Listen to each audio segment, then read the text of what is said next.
This training module will discuss the book Patterns of Power, Inviting Young Writers into the Conventions of Language by Jeff Anderson. This book provides a curriculum for teaching writing conventions. It also addresses best practice for implementing the curriculum and provides teachers with detailed lessons that can be implemented with little teacher prep time. There are many reasons why this book is the best curriculum resource for teaching language conventions. It provides a sequence for teaching grammar rules. I'll discuss this idea a little bit further in the module. However, this book is separated into chapters based on the curriculum.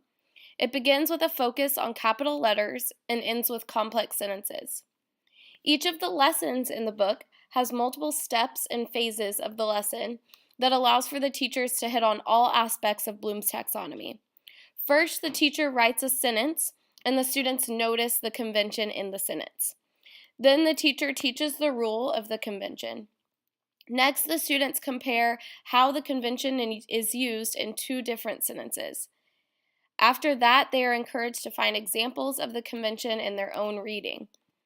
Lastly, they create their own example of the convention and then work to naturally implement the new convention into their own writing. And this process can take as much as a week to teach. There's no time limit on how long each step should last. The book also provides the teacher with great example sentences to use to teach the students the convention. It provides a list of mentor texts that contain examples of each convention. This allows the teacher to create a more authentic learning experience because these discussions can come from books that they are already reading in the classroom. This curriculum and its best practice strategies is low threat because the students are encouraged to share everything that they notice about the example sentence. And the teacher is encouraged to write down or underline or highlight everything that the students notice. Students are not told that they are wrong or that their ideas are not important. Instead, everything the students say become part of the class discussion. Additionally, it is a high payoff strategy because the students learn the curriculum in a natural way instead of through drill and kill conventions. Instead, the students see the importance and value of using proper convention strategies rather than using worksheets, for example. The curriculum is designed to be used in all elementary grade levels. It addresses all writing convention teaks, and because the conversations and discussions are more student-led, the teacher can address the convention needs at the student's level. Lastly, the best practice strategies addressed in the book can easily be applied to teach more advanced conventions at the secondary grade level. The curriculum in Patterns of Power is easy to follow. While it does not provide a detailed scope and sequence, it would be easy to create one by following the book from cover to cover. The curriculum is focused on first creating a very basic level of understanding of each writing convention. As the lessons advance, the more complicated aspects of the convention are addressed. This allows the teacher to create a basis of prior knowledge and build off of that as they move on.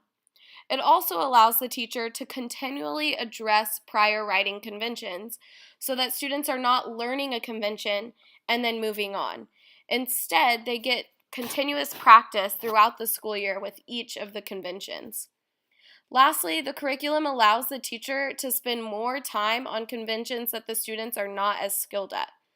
The teacher can continue to focus on difficult concepts by finding new examples of the convention in read-alouds or in the student's own writing. While the curriculum addresses best practice within the lesson, it is important to keep the following ideas in mind. When having a class discussion, wait time is crucial. It may take the students a while to really notice conventions in the sentence. Additionally, it is important to remember that the students most likely do not know how to properly use the convention that the lesson is over because they haven't learned that strategy yet. Therefore, adequate wait time is so crucial. However, if the students are struggling to notice what you want them to, it can be useful to point out things like, why do you think there is a comma here? Or why might this word in the middle of the sentence be capitalized? This will help encourage the students to notice these things in the sentence. Additionally, authenticity is key for implementing this curriculum.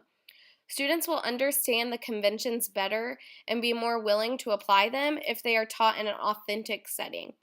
In order to create this authenticity, it can be useful to use students' own writing to teach conventions. It is also important to allow students to point out conventions in readings throughout the day, not just during writing time. They should be encouraged to look for conventions in read alouds, but also when reading independently. Taking read alouds that are used to teach the reading curriculum and using good sentences found in those read alouds to teach writing conventions will help students see connections between the two subjects and will strengthen their understanding of both reading and writing concepts. This is an example of a teacher who was teaching students how to properly use a comma and a conjunction. This is a 5th grade TEK, and the teacher wrote the sentence, Louisiana's grandmother did not believe in stop signs, or she did not see them, or maybe she did not think they applied to her, along with the author and the title of the book on the whiteboard. She then asked the students to share out everything they noticed about the quote. Notice how the teacher did not limit students' responses to only noticing the comma and conjunction.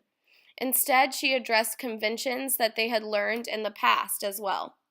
The class had already learned about subject-verb agreement, so she allowed them to notice this in the sentence and had them tell her what words were the subject and the verb. After students had noticed the comma and conjunction, she then taught them when to use or as a conjunction. This is seen in the green writing at the bottom of the image. After this lesson, the teacher most likely had the students compare the use of or as a conjunction to another conjunction such as and had them identify when to use one versus the other and how the use affects the author's purpose and meaning of the sentence. To further the students' understanding, the teacher could have the students create their own sentences using a comma and the conjunction or, and encourage them to use the comma and conjunction in their own writing. Here you will find my references and the information about the Patterns of Power book. I hope you found this module useful. I highly encourage you to purchase this book or at least try out these strategies in your own classroom.